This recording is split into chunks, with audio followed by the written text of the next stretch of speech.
And welcome back from the committee of the whole meeting started yesterday. February the 3rd, we're on February the 4th, and it is 7:10. Still here. We're still here. We're still here. We're working hard. Sorry. And so we just come out of in camera and we are now on to this number 7, the CEO report. I'll give that to you, Glenn. Thank you very much, Chair. So the CEO report is in your package for review, but I'll highlight a couple of key things. Wolfville will be amplifying the messaging of Engage Nova Scotia until the end of March to raise awareness for the Nova Scotia Quality of Life Survey. This is the second Quality of Life Survey. The first one took place, I believe, in 2018 or 2019. And this survey goes live on February 23rd. Quality of Life Survey is a large-scale, provincial-wide survey designed to measure how people living in Nova Scotia experience life, not just in economic terms, but across many different dimensions that contribute to overall well-being.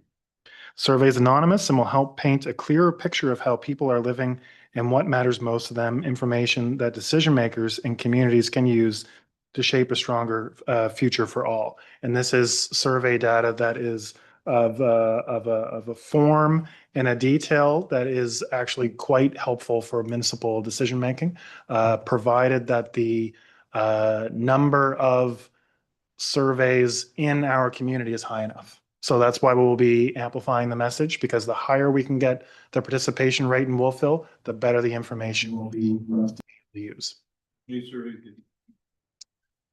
you remember, Barb, how many we would need out of 5,500 residents? Are they looking for a 10% response rate, which would be pretty typical?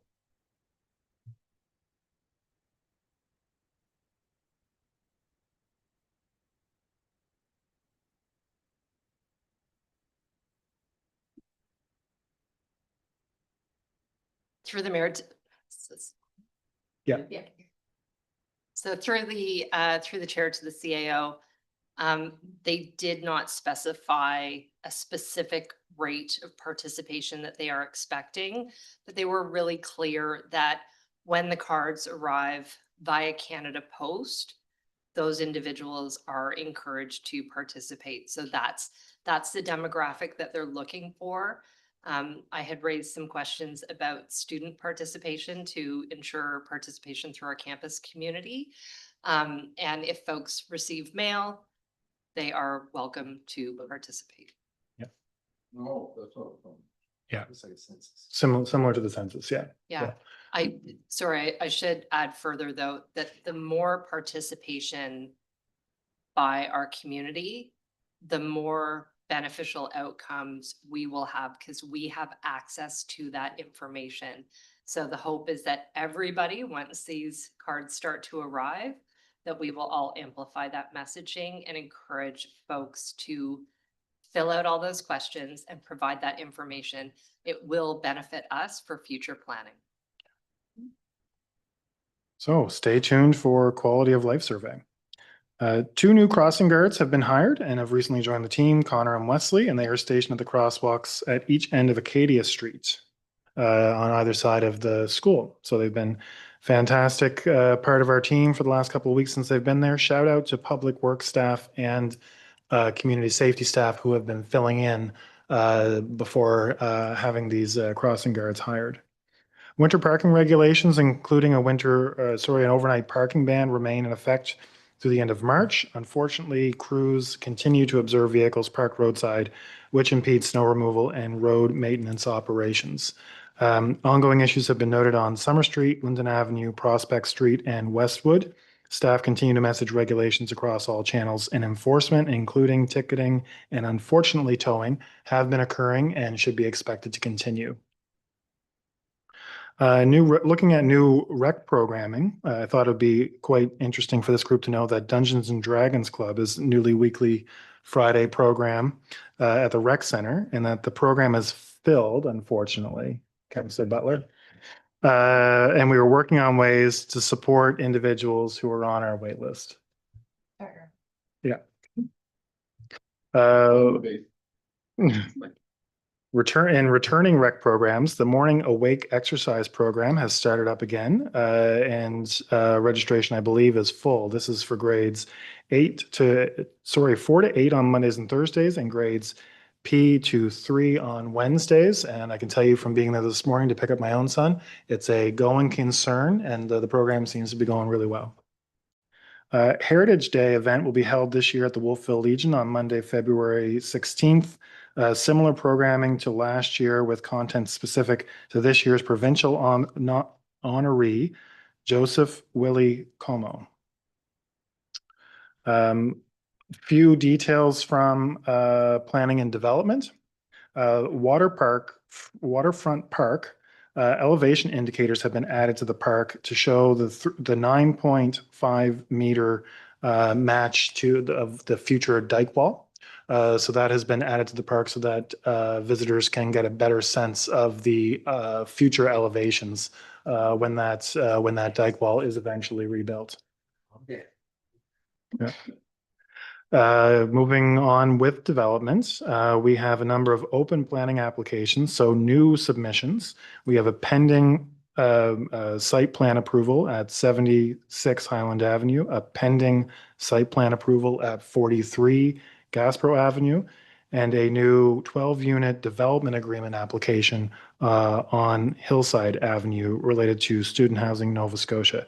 And the public interest meeting is going to be held on that particular development application on February 12th in this room.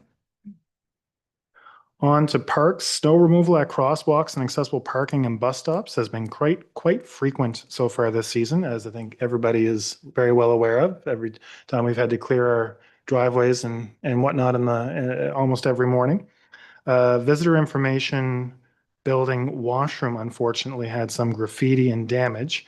Staff have repaired and painted the damage, and painted the walls associated with that at the VIC. Town-wide overhead streetlight checks have now been completed, and patchwork is ongoing where conditions will permit. So 5 ton of coal patch was used throughout town today. And when I visited Public Works earlier this afternoon, they were on their way to pick up an additional 5 ton to be able to spread out throughout town.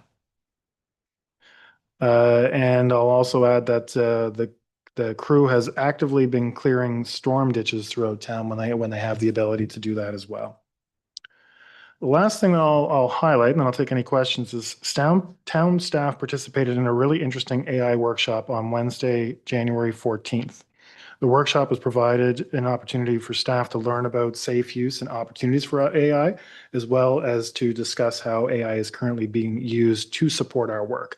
So discussions will continue as we develop a framework for AI use throughout the town. And I'll stop there and happy to take any of your questions. Are there any questions to the CAO? I just have a quick one, just out of curiosity. We've had a lot of snow. Where are we in the snow plowing budget for just, information and kind of? So we'll be providing a Q3 update to committee of the whole with the budget, correct? Is that when we're planning to do it, or was it going to audit committee? Audit committees, my apologies. So we'll be able to provide a Q3 update, which will include some of that increase in costs at that point in time. So that's only up till December 31st. Yeah. So We started in November though. exactly. Yeah. So we won't see any additional costs through like January to now in that update, but we do have we've captured some of the costs from before December 31st. Okay, thank you. Any more questions? No? Okay, we'll move on. Move on to internal committee reports. We have audit report, Councillor Palmer. As presented. Okay, are there any questions to Councillor Palmer? No, okay, thank you. Move into external committee reports, Annapolis Valley Trails Coalition. Councillor Williams. As reported. As reported, thank you. Are there any questions to Councillor Williams? Seeing none, thank you.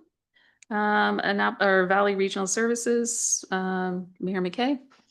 As amended, we had the 2 budgets yesterday at committee of the whole, so I think that took care of everything. Yes, it's fresh in our minds. Thank you. I still ask if there's any questions. Okay, thank you. And lastly, Kings Point to Point, Councillor Elliott, As presented. as presented. And are there any questions to Councillor Elliott? No, that would be it. All right.